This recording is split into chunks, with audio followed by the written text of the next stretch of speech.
송파구 아파트 매물이 단 10일 만에 10.4% 급등했습니다. 강남구도 6.7%, 서초구도 5.6% 폭증했죠. 수십억짜리 고가 아파트 소유자들이 초초초 급매라는 팻말까지 붙이며 집을 내놓고 있거든요.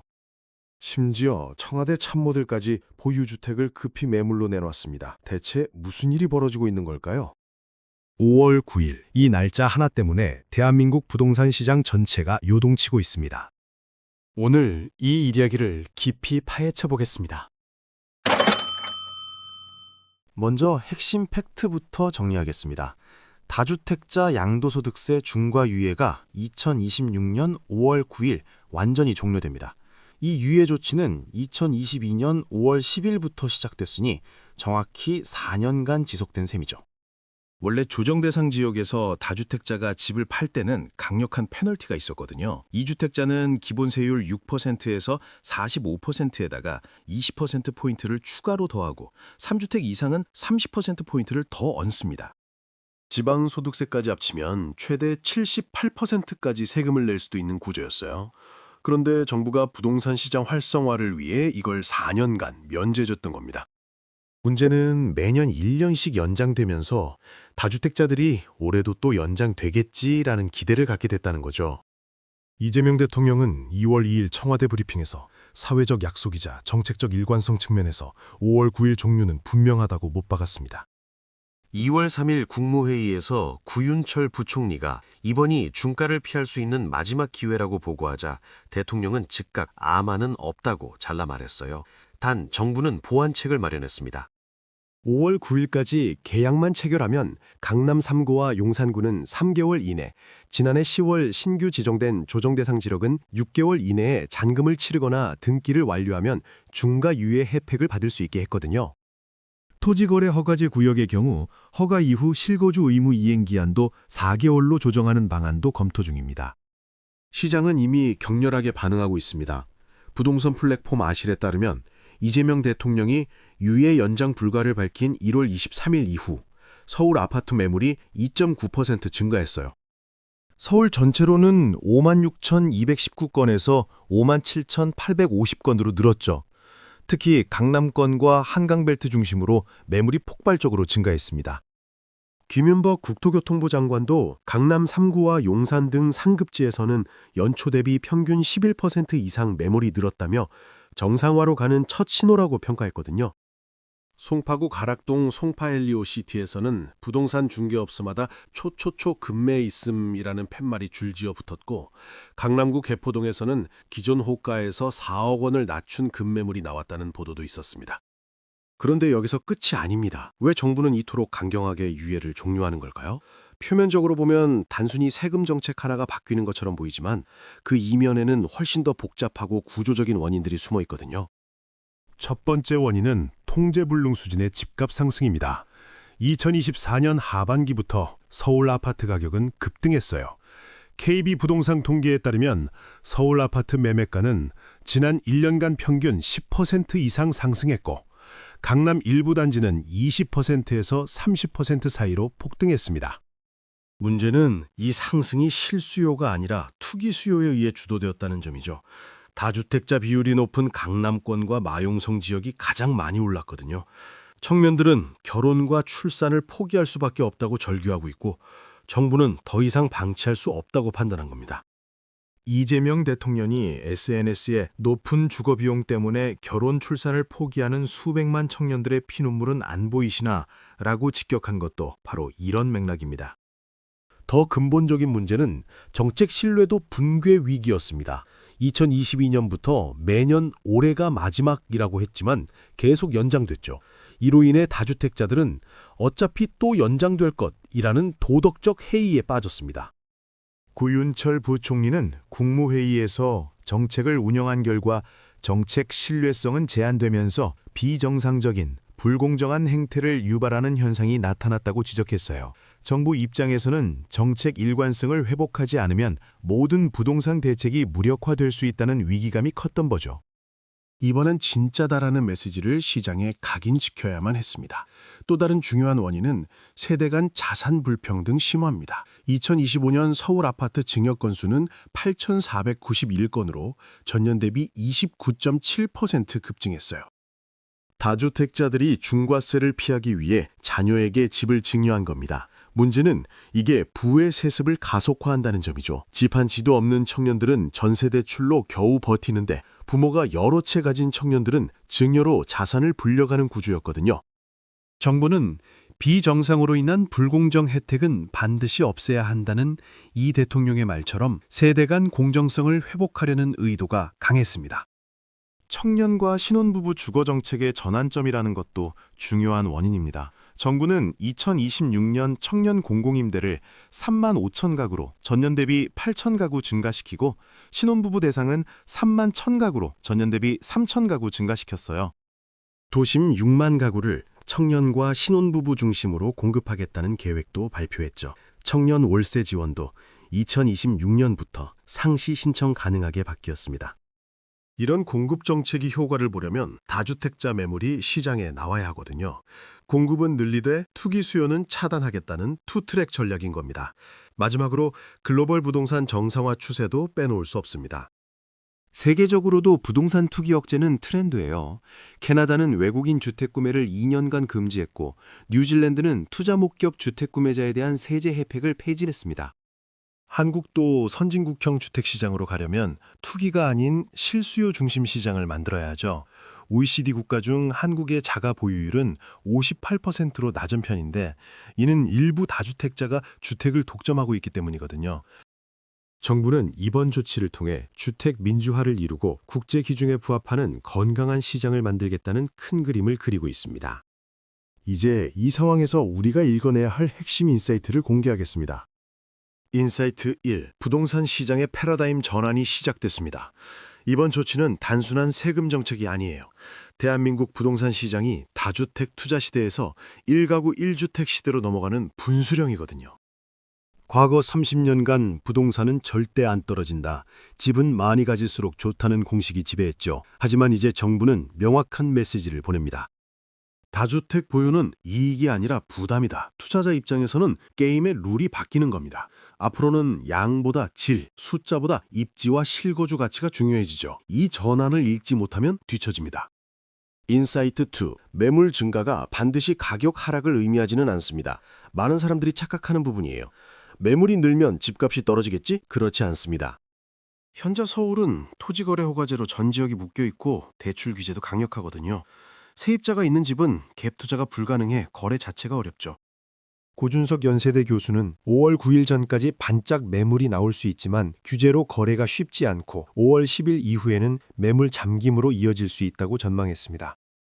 단기적으로는 일부 급매물이 나오며 국지적 가격 조정이 있을 수 있지만 중기적으로는 거래 절벽과 매물 잠김 현상이 동시에 나타날 가능성이 크죠. 숫자에 속지 말고 거래 구조를 봐야 합니다. 인사이트 3. 지역별, 계층별 양극화가 심화됩니다. 모든 지역이 같은 영향을 받지 않아요. 강남 3구와 용산은 고가주택이 밀집해 있고 잔금 기한이 3개월로 짧아서 단기 급매 가능성이 높습니다. 신규 조정 지역인 과천, 분당 등은 잔금 기한이 6개월이라 상대적으로 여유가 있죠. 비규제 지역은 영향이 제한적이어서 실수요 중심 시장을 유지할 겁니다. 또한 자금력 있는 매수자는 좋은 입지의 급매물을 노리며 기회를 잡을 수 있지만 영끌족이나 무주택 실수요자는 대출 규제로 진입 장벽이 높거든요. 결국 이번 조치는 부의 양극화를 심화시킬 수도 완화할 수도 있는 양날의 검입니다. 여러분이 어느 위치에 있느냐가 결과를 좌우하죠. 인사이트 4. 정책 타이밍이 곧 돈입니다. 부동산에서 타이밍은 생명이에요. 이번처럼 명확한 데드라인이 있을 때는 더욱 그렇죠. 5월 9일 전에는 중과 회피가 가능해서 매도러시 가능성이 있고 5월 10일부터 8월 초까지는 강남권 잔금 기한 3개월이라 거래 마무리 시점이 됩니다. 8월부터 11월까지는 신규 조정지역 잔금 기한 6개월이라 거래가 완결되는 시기고 11월 이후에는 중과세가 본격 적용되면서 시장 동결 가능성이 커지죠. 각 시점마다 시장 분위기가 완전히 달라집니다. 투자자라면 이 타임라인을 정확히 파악하고 본인의 포지션에 맞춰 움직여야 하거든요. 인사이트 5, 청년과 무주택자에게는 10년 만의 기회일 수 있습니다. 냉정하게 말하면 이번 조치의 최대 수혜자는 청년과 무주택 실수요자예요. 정부는 공공임대 확대, 신혼희망타운 공급, 청년 월세 지원 상시화 등 총력 지원에 나섭니다. 동시에 다주택자 매물이 나오면서 선택지도 늘어나죠. 특히 주목할 점은 증여세 부담입니다. 다주택자들이 자녀 증여를 늘리면서 증여세 시장이 커지고 있는데 이는 역설적으로 자력으로 집을 사려온 청년에게 상대적 기회가 될 수 있어요. 물론 대출 규제와 높은 집값이 여전히 장벽이지만 정책 방향은 분명히 청년 친화적으로 가고 있거든요. 이 흐름을 놓치지 마세요. 그렇다면 우리는 어떤 전략을 가져야 할까요? 오늘의 투자 전략 탑5 공개합니다. 전략 1. 본인의 포지션을 냉정하게 파악하라. 지금 당장 종이에 적어보세요. 다주택자라면 보유 주택수, 취득 시기, 현재 시세, 예상 양도세를 계산해야 합니다. 세입자 유무와 임대차 계약 종료일도 확인하고 5월 9일까지 매도가 가능한지 체크하세요. 세무사 상담은 필수입니다. 중과세를 받으면 세금이 얼마나 나오는지, 5월 전에 팔면 얼마를 절감하는지 구체적 숫자로 확인해야 해요. 감으로 하다가는 수천만 원 날립니다. 1주택자라면 집값 하락을 기대하기보다는 본인 주택의 가치 유지 전략에 집중하세요. 급매물이 나와도 좋은 입지는 빨리 소화되거든요. 무주택자라면 청년 공공임대 신청 자격을 확인하고 신혼부부 특별공급, 생애 최초 특별공급 조건을 검토하세요. 디딤돌 대출, 버팀목 전세자금 한도도 확인해야 합니다. 정부 지원책을 100% 활용하는 게 답이에요. 혼자 영끌하지 마세요. 전략 2. 데드라인 게임에서 이기려면 역발상하라. 모두가 5월 9일 전에 팔려고 하면 그때가 오히려 매수 기회일 수 있습니다. 특히 세입자 있는 물건, 토어제 걸린 물건은 다주택자 입장에서 처분이 어려워요. 하지만 여러분이 실거주 목적이고 임대차 만료까지 기다릴 수 있다면 이런 조건부 물건을 할인가에 계약하고 정부 보완책인 실거주 의무 유예를 활용하는 전략이 가능하죠. 남들이 꺼리는 물건에 기회가 있습니다. 단 반드시 전문가 검토를 거쳐야 해요. 토허제, 대출 규제 등 함정이 많거든요. 전략 3. 지역을 선별하고 집중하라. 모든 지역에 투자하지 마세요. 선택과 집중입니다. 단기 기회 포착 지역은 강남 3구와 용산이에요. 3개월 잔금 기한으로 급매 가능성이 높아서 현금 여력이 있다면 주목할 만합니다. 중기 관철 지역은 과천, 분당, 판교, 광명 등 신규 조정 지역인데 6개월 기한으로 상대적 여유가 있어서 시장 추이 관망 후 결정하면 되죠. 안정적 실거주 지역은 비규제 지역, 신도시, 교통 호재 지역인데 투기 수요가 적고 실수요가 탄탄해서 장기 보유에 적합합니다. 절대 피해야 할 곳은 개발 호재가 불확실한 외곽, 인구 감소 지역, 공급 과잉 지역이에요. 지역별 거래량, 실거래가, 전월세 전환율을 매주 체크하세요. 네이버 부동산, 아실 등 플랫폼을 활용하면 됩니다. 전략 4. 세입자라면 권리를 정확히 알고 대비하라. 세입자 여러분, 집주인이 집 팔아야 하니 나가달라고 하면 어떻게 해야 할까요? 먼저 대항력을 알아야 합니다. 전입신고와 확정일자를 받았으면 집이 팔려도 계약은 유효해요. 잔금 유예도 지약에 따라 3개월에서 6개월 유예되므로 급하게 나갈 필요가 없습니다. 퇴거 보상도 계약 위반 시 집주인이 이사 비용 등을 보상해야 하죠. 해야 할 행동은 임대차 계약서와 확정일자 확인증을 재확인하는 겁니다. 집주인이 압박하면 주거복지센터 1600-0777번으로 상담받고 급하게 이사 결정 말고 법률 검토를 먼저 하세요. 세입자는 약자가 아닙니다. 법이 보호하거든요. 권리를 알고 행사하세요. 전략 5. 장기 시각으로 주거 포트폴리오를 재편하라. 이번 사건을 일회성 이벤트로 보지 마세요. 구조적 변화의 시작입니다. 앞으로 10년 트렌드를 보면 다주택 규제는 지속 강화될 거예요. 보유세 인상 가능성도 있죠. 이 대통령이 최후의 수단으로 언급했거든요. 청년과 신혼부부 지원은 확대되고 실거주 중심 시장이 정착될 겁니다. 투자자라면 숫자보다 질입니다. 돌돌한 한 채, 핵심 입지, 안정적 임대 수익 중심으로 재편하세요. 실수요자라면 내 라이프 스타일에 맞는 집, 직장과 학군을 고려한 본질적 가치 중심으로 선택해야 합니다. 청년이라면 정부 지원과 작은 평수부터 시작해서 장기 자산 형성 플랜을 짜세요. 무리한 연끌은 독입니다. 정리하겠습니다. 2026년 5월 9일 다주택자 양도세 중과 유예 종료는 단순한 세제 변화가 아닙니다. 대한민국 부동산 시장의 대전환이에요. 투기 시대는 끝나고 실수요 시대가 옵니다. 숫자보다 가치, 양보다 질이 중요해지죠. 핵심 키워드를 기억하세요. 부동산 패러다임 전환, 매물 증가는 가격 하락이 아니다. 지역별 양극화, 정책 타이밍, 청년 기회. 여러분이 취해야 할 행동은 포지션 파악, 역발상 전략, 지역 선별, 세입자 권리 보호, 장기 포트폴리오 재편입니다. 기억하세요. 부자들은 이미 움직이고 있습니다. 청와대 참모들은 벌써 집을 내놓았고 똑똑한 투자자들은 5월 전 급매물을 노리고 있으며 정보가 빠른 청년들은 공공임대 신청 준비를 마쳤어요. 이제 여러분 차례입니다. 변화의 파도를 타는 자가 미래의 불을 거머쥐죠. 하지만 무모한 도전은 위험합니다. 냉정한 분석과 전략적 실행, 이 두 가지만 기억하세요. 오늘 영상이 도움이 되셨다면 구독과 좋아요, 알림 설정 부탁드립니다. 댓글로 여러분의 상황과 고민도 나눠주세요.